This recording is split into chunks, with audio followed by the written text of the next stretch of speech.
Hello, good to see you, beautiful souls. I am a post-traumatic growth specialist. I love helping people work through their pain to transmute it and turn it into their power. And I got inspired to start a book club. So today we are talking through Wayne Dyer's The Power of Intention. We've been gathering every single Monday at noon Eastern time.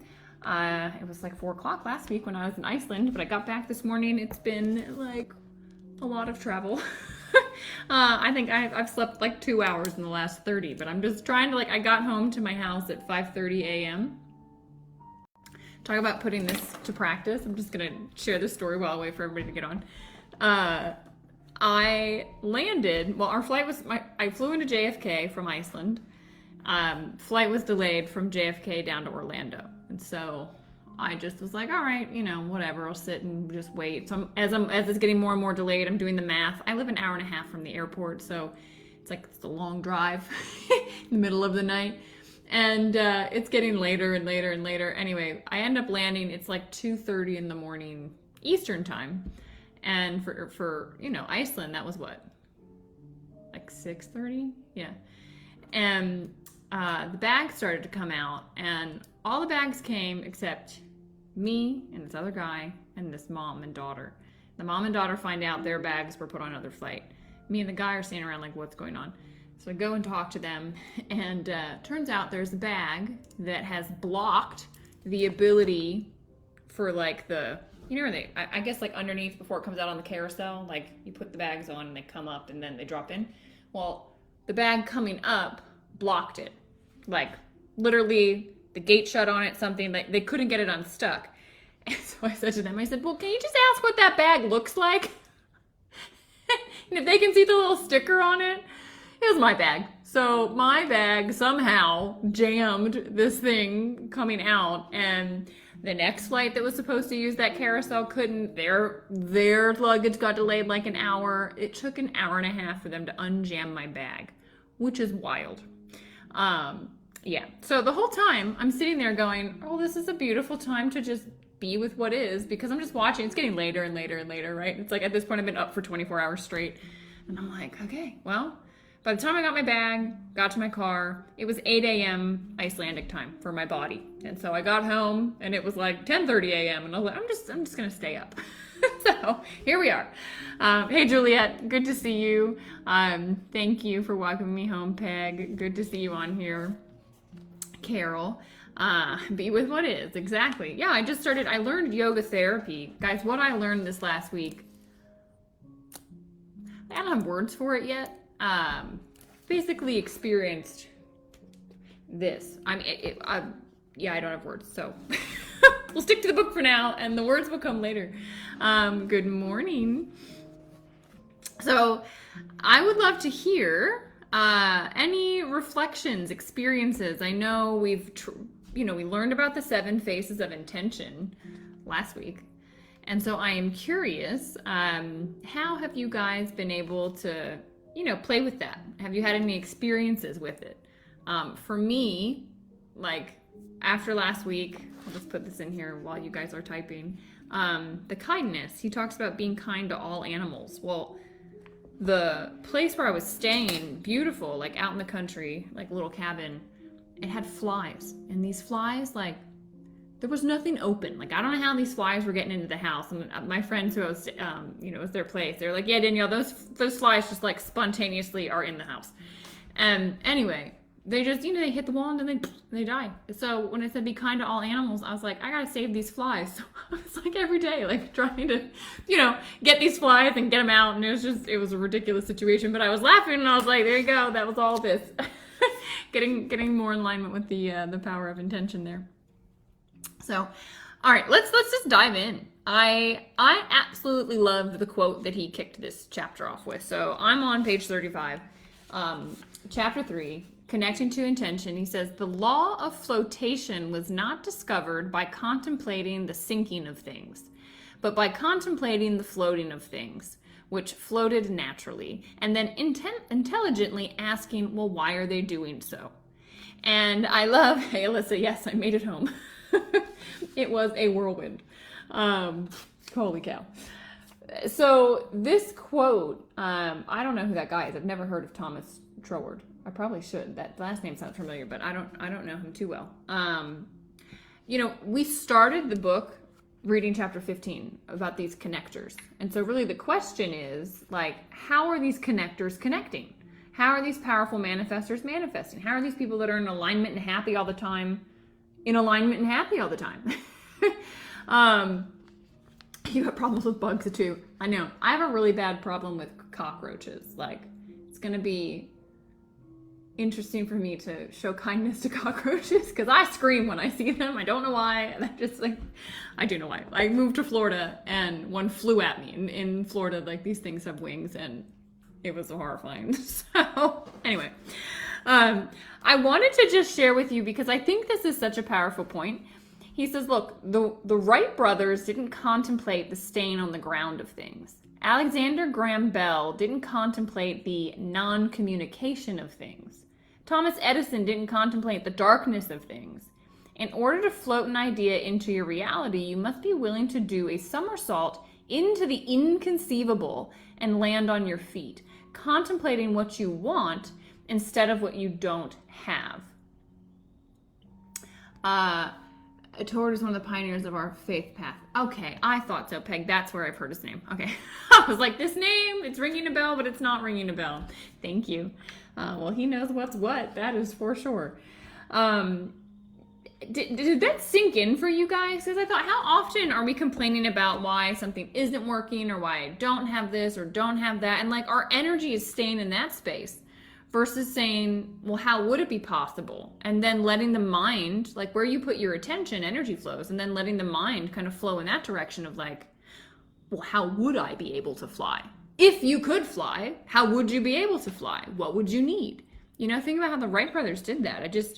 It's a powerful thing. And I think you gotta catch yourself.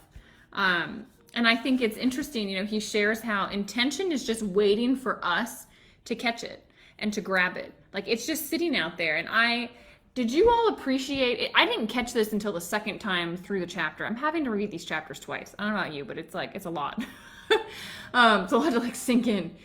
So the second time through, I picked up what he was talking about with the paint and the canvas. And you loved all of this, Charlotte. Nice. He said basically like, he used this analogy of art. And he's basically saying like, if art can't exist, if you just had paint and paintbrushes and a canvas, art doesn't happen, right? Those things would just be sitting there. And he's saying that's like intention. Like this power of intention is just sitting there like a paintbrush that hasn't been picked up yet.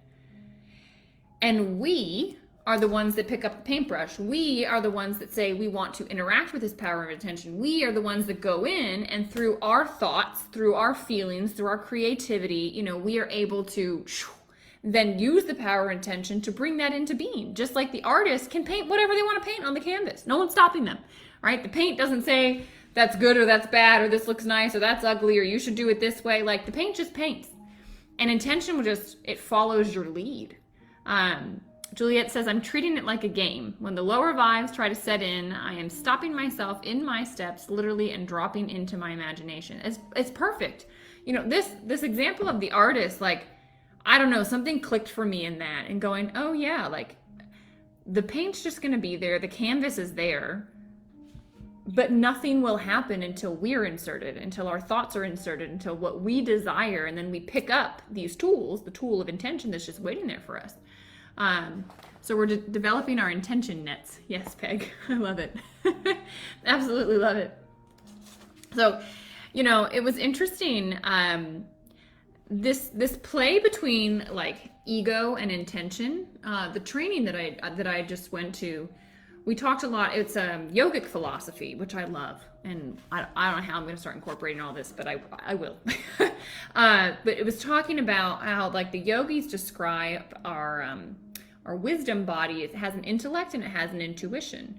And it's the same kind of thing that Wayne's describing. Like you've got the ego and then you have, intention. And the question is, which one are you tapping into? Which one's driving you? And I don't know, on page 38, this like, I like underlined this. I read it like 10 times. He said, having a strong will and being filled with resolve to accomplish inner goals is asking the ego to be the guiding force in your life. I will do this thing. I will never be stupid. I will never give up. They're admirable traits, but they won't reconnect you to intention. And I'm going to stop there because I look at a lot of successful people and they've gotten there through sheer drive with their ego. You know, hey, Leah, glad you could jump on. And it's like really fascinating to look at them because how many times, maybe this has happened to you, you were going after a goal, you got it, and then you're not satisfied. Like, can you just give me a thumbs up, a heart, does anyone resonate with that? Because this happens to me all the time. I'm like, oh, I really, really want this thing. Boom, I get it. And it's like, all right, now I want that thing. All the time. Leah said, okay, I'm not the only one. So, yeah, all the time. It's really, okay, I see hearts flying now. Yeah, all right. Yes, many times, Charlotte says, yeah. So reading this, it made sense. He says, your willpower is so much less effective than your imagination, which is you're linked to the power of intention. Imagination is the movement of the universal mind within you. Your imagination creates the inner picture that allows you to participate in the act of creation, right? Like the artist picking up the brush. It's the invisible connecting link to manifesting your destiny. And then he goes on to talk about how only with that imagination will you ever accomplish big things. He talks about the fire walk, right? If you were just to use your ego and your willpower to walk over the coals, you're gonna get burned. You have to bring intention into it. You have to bring imagination. You have to realize there's a force around me that's gonna protect me. And then with that knowing, walk over the coals. Now, I've never done a fire walk. Have any of you? Leah? Yes. So, Leah just asked a question. She said, could intention be strongly attached to the big why? It's exactly what I wrote down. So a lot of you, I work with in ASEA, and forcing a round peg into a square hole, Larry, yeah. And what do we always say?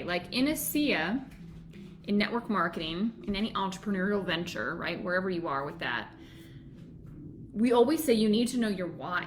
Why are you doing this? What's the bigger picture? What picture has your imagination created for yourself that you're willing to take the will and use the ego to keep you moving, but that's going to connect you with something bigger? And this is why in ASEA, we create the why, because the why pulls you forward. The ego will push you, right? It is going to push, push, push. And your why, intention, pulls you. The imagination pulls you. And so 100%, Leah, I think this is connected to your big why. What's the bigger picture in life? What's the imagination saying that you're going after so that you have this drive to do it? He always says, think of the end first. Yeah, that's exactly right. You always got to think of the end. I've got this sitting right here because this is the end. This is $1 million earner Danielle. She's right here.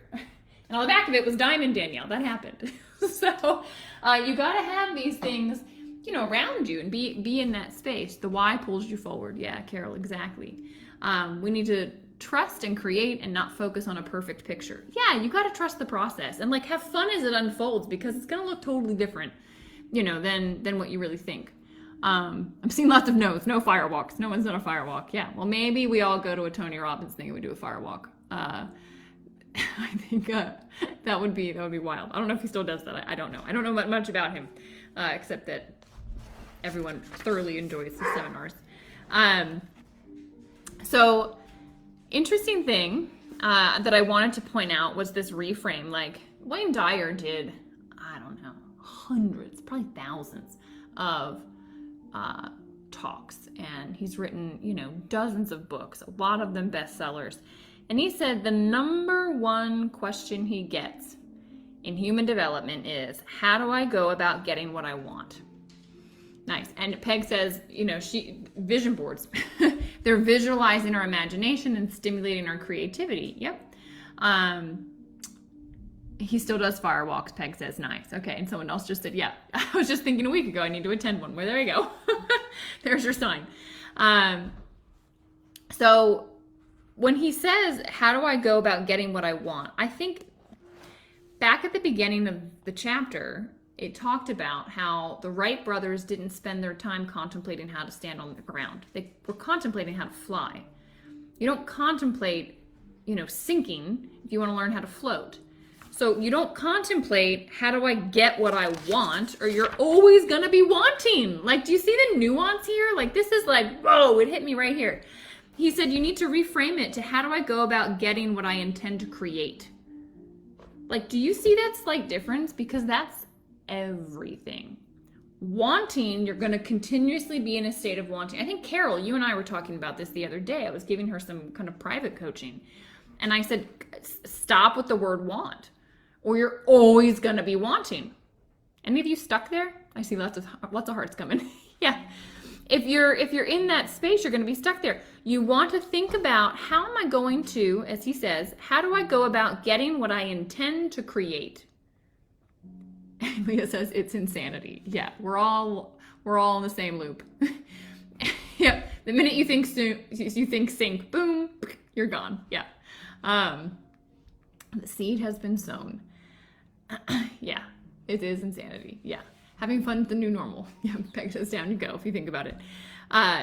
So, he says, well, how do you go about getting what you intend to create? You be the 7 faces of intention. Like, the path is right here. He tells you.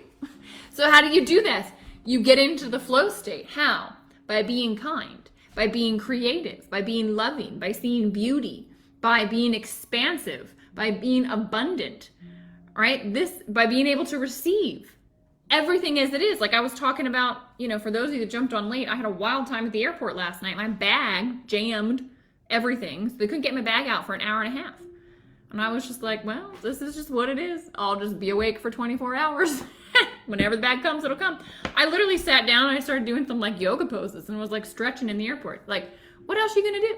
Like being angry, I was watching all these other passengers because, everybody's bag was delayed because mine had jammed it. And they're just angry. I was watching complaints. How dare they? The injustice here. It's 3:00 in the morning. We're supposed to be on vacation. They don't even care. There's no rep here. Unbelievable. I'm never flying these guys again. Blah, blah, blah, blah, blah, blah, blah. And they spent the entire hour getting themselves so worked up. Like they were just so angry. I was just sitting there like stretching. Like my body after that hour felt really good. And then the drive home became a lot easier. So anyway, it's just fascinating to be able to like put this stuff into motion. And there was a quote that I really liked. Have you guys ever, this guy, John Randolph Price, he quotes him in the book, A Spiritual Philosophy for the New World. He says, until you transcend the ego, you can do nothing but add to the insanity of the world. That statement should delight you rather than create despair, for it removes the burden from your shoulders. Get rid of the ego, get rid of thinking you got to control everything, get rid of all the chatter, and just be and create with the ultimate creative force. That's what you got to do. And it was like a review, right? The rest of this chapter was just a review of these 7 faces. And, I found myself the first time kind of skimming like, oh, he already said this. And then the second time I went back, I did a deeper dive. I hope you guys did too.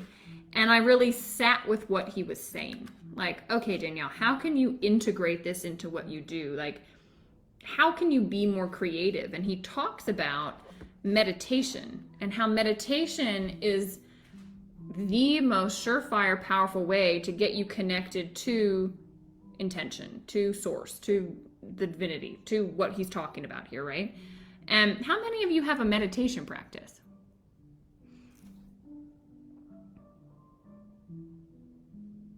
Oh, crickets. Uh-oh. Crickets on Facebook and on Instagram. All right. A meditation practice is huge. I am curious. Okay, Leah says she does. Charlotte says yes. Juliet says yes. Okay, you guys just had to get to the got it. So meditation is huge. I practice yoga nidra. It's guided meditation.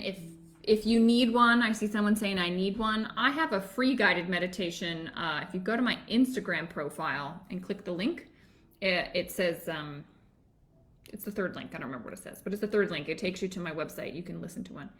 Yoga Nidra, just you lay down and it guides you into the depths of the ocean. You connect in with intention and you come back out. And what I love about Yoga Nidra is you actually insert intentions. So these intentions that Wayne put, like, my intention is for all of my activities to be directed by spirit.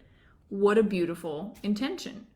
In every aspect of his life, knowing my actions are guided by spirit. Like, how confident would you be as you show up in life? And knowing that infinite intelligence is right by your side to move through you, like, amazing. Absolutely amazing. So if I wanted to toss it out there because I thought, I don't know, I felt called to do it. I wrote it down. If you guys would like to experience a Yoga Nidra, we could pick a time to do one.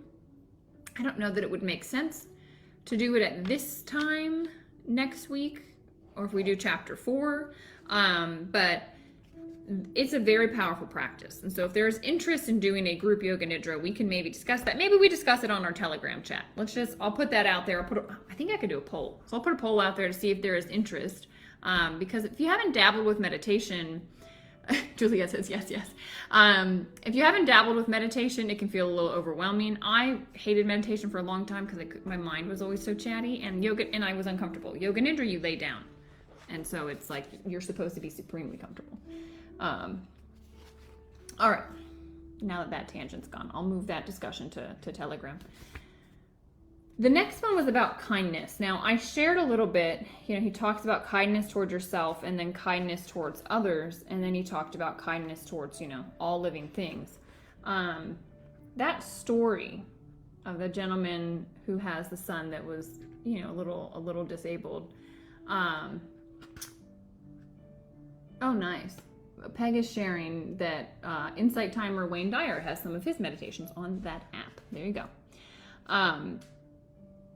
Anyway, so in this story, were you all crying? I was like, tears were streaming as I was reading about the story with the son and asking to play baseball and what the boys did to just allow that to be amazing experience, right? It transcended winning or losing. Like, the kids understood what was going on and that this was like a powerful moment for this little boy. Yeah, Juliet, me too. I was like, all the book's like wet because I was just like, just tears of, when something just hits you of like, that's it. Like, that's divinity, like those boys were just connected with spirit, with intention. Like that's what they did. And we all have access to that when we do kind things, and you feel it, right? Like, the best part of giving is it's like, yeah, the person gets something, but you get something too, right? We do it because it feels good, and it's that act of kindness. So I'm curious, has anybody been playing around with this? I'd love to hear. And if not, think about how you could. He shared that simple example of his daughter, like letting someone ahead of her in line at the store. Yesterday, when it was like, 3:30 a.m. and I'm at the airport, still waiting for my bag, there was this kid. He had like 3 huge bags and a box, and like he was trying to like balance it all, and everyone's watching him and no one did anything. So I just went over and I said, "Can I help you?" And you should have seen like the look of relief on his face. And he said, "Yeah, I need to go get a cart, but I need someone to watch my stuff." And I said, "It's no problem." Just stood and watched his stuff, and I could he was so like taken aback that someone was kind. It kind of like upset me that I'm like, why are you surprised? And when he got back, he's like, "I'm sorry that took so long." I'm like, it took you 2 minutes. Like, I'm waiting for a bag. It's no big deal. Peg says, "I love buying coffee at Starbucks for the person behind me." Nice. I've never got to do that. I love the concept of it, but I guess because I don't drink coffee, I need to go get tea or something and do that. But I think it's a beautiful thing. Leah says, "We do receiving and giving. I feel better when giving of time and a shoulder to those around me." Yeah. Shar says, "There's opportunities everywhere." Yeah, like in every moment. Just smile and be and bring life to the moment. All right. The next piece, or any of these, like, what's kicking up for you with love, with beauty?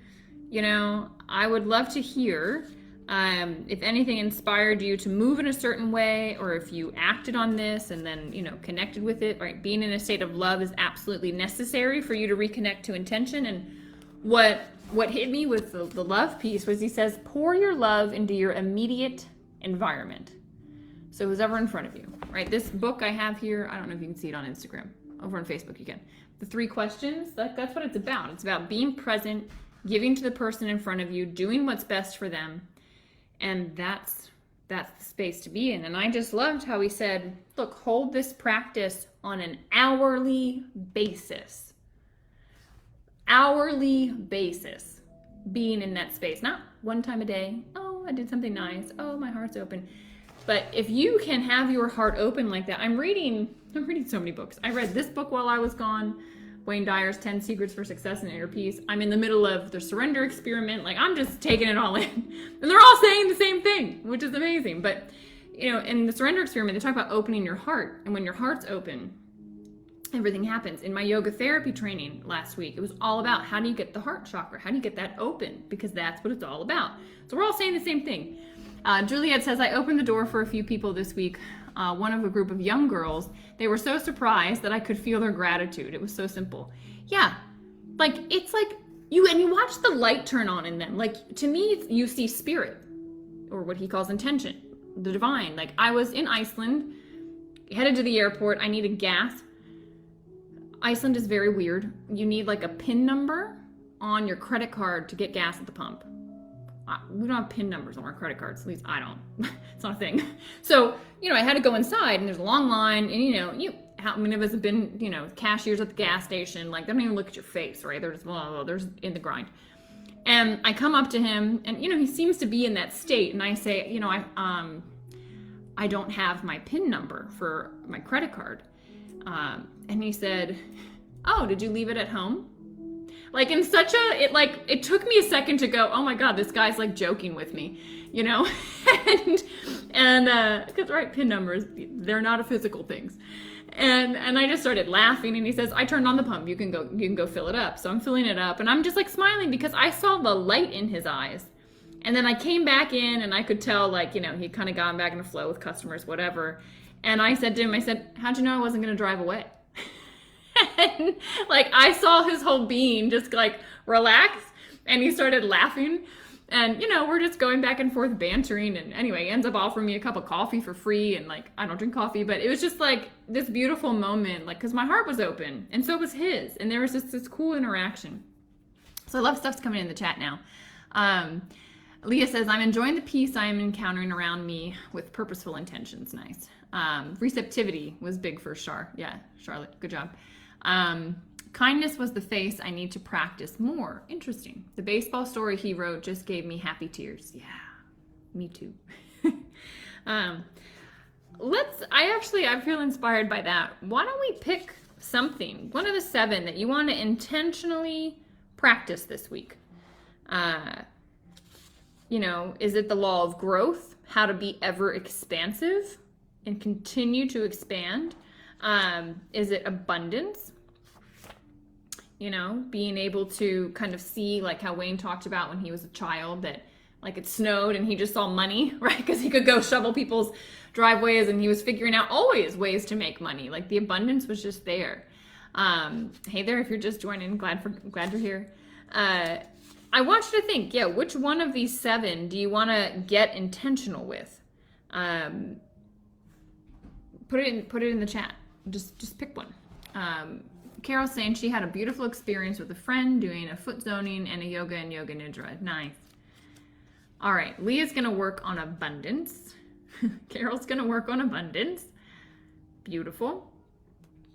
And think about how you're going to work on that. Like yesterday at the airport, I sat down at a table and immediately, like I was like led to this table, sat down immediately on the floor at my foot was what looked like a penny, and I picked it up, and it was actually like €5 thing, you know, and their coin. And I just said, thank you, and let it multiply. Expansiveness, Juliet says, nice. The law of growth. My intention for this week is to create and be productively in action. Growing, growing, growing. Juliet is going to be expanding as well, Peg. So I love that. This stuff is real. You know, the abundance thing, I'm just going to share another story. So many Iceland stories. But my friend who married the Icelandic gentleman, his name is Skuli. And he was telling me most people live in Reykjavik. but he's from like a village way up north. That they've had a lot of hard times, like hard winters. It's a harsh environment. Like you blink and the weather changes. And he said, it was really a bad time many decades back, and a lot of the young men were being put out to go fishing to try and get food, and a lot of their lives were being taken because the water was so treacherous. Anyway, a gentleman finds out that there's a whale that's been, washed up on the shore hours north, and he gets his 2 horses and he rides up there and he cuts off what he can out of the whale. And on his way home, he passed a farm with a widow who had lost her husband and several kids that just had no food. So he literally cut like 7 pieces of this whale for this woman and, gave what he had gotten, for himself, gave to her. And she said to him, "May you be blessed 7 times over." And when he got back home, literally 7 whales beached themselves on the beach right at his home and fed that community and all the communities around there, and they got through that winter. So that's abundance, right? How easily could you have been in a lack mentality in that space? Having then gone out on your own to go get food and then coming back, it's like, well, there's not enough to share. But there is enough. And in sharing and being in alignment with intention and the law of abundance, that then went forth and multiplied. So what Schoolie shared that with me, and I was like, that's what I'm reading about. So it's beautiful to have examples. Let's see, Christy says abundance too. I need to focus on doing what you were talking about, focusing each hour of the day so that it has a chance to becoming very natural for me. Maybe put it on your screensaver on your phone. We all tap our phones constantly, definitely hourly. What time is it? Did somebody text me? What's going on? Have it there. Maybe set your screen to say something around abundance. For me, it's going to be love. It's a space of like heart opening. I think it'll be really good. Larry says creativity. Need to trust myself and my purpose. Beautiful. Stephanie is going to work on thinking, visioning, and creating abundance in all areas of life. Sharing abundance with others. Thank you, Stephanie. Beautiful. All right, guys. Well, time flies. Absolutely flies. All right. Enough for everyone, no lack. Yeah, like that story will forever and always live with me when I think about abundance, because that's something that it trips me up sometimes. All right, I'm looking at the book. Holy cow, this next chapter, page 61 to page 88, chapter 4. That's what we're gonna dive into. So we will be back, same time, same place. If you missed it, we are going to put a poll up in Telegram about meditation, and if we want to connect to do meditation together, I can guide everybody through Yoga Nidra. Juliet saying, I love the bottom of page 53. The ancestor to every action is thought. Yes! What a powerful quote. Like, you got to sit with that one. The ancestor to every action. So before any action, there's always thought. Everything is created twice. Once in the mind, and then once out here. But you've got to have it in here first. And this is imagination, this is creativity, this is like, you look at the world and you're like, wow, that was someone's idea before it was a thing. I've got a standing desk. How? Because I had the idea that I wanted to stand, and now I have the thing. Like, it's just amazing. So thank you. Any ideas or things to share? If there's other ways you would like to run our time together, please, that's what the Telegram chat is for. If you need the Telegram chat, just ping me. I didn't think to have it ready to copy and paste and put here, so I don't have it immediately available. But if you need it, just reach out. All right, sending lots of love, guys. Have a wonderful, wonderful week. Apply abundance, apply creativity, Larry, apply all these things we're learning, and let's start getting closer and closer in alignment with intention. Bye, guys.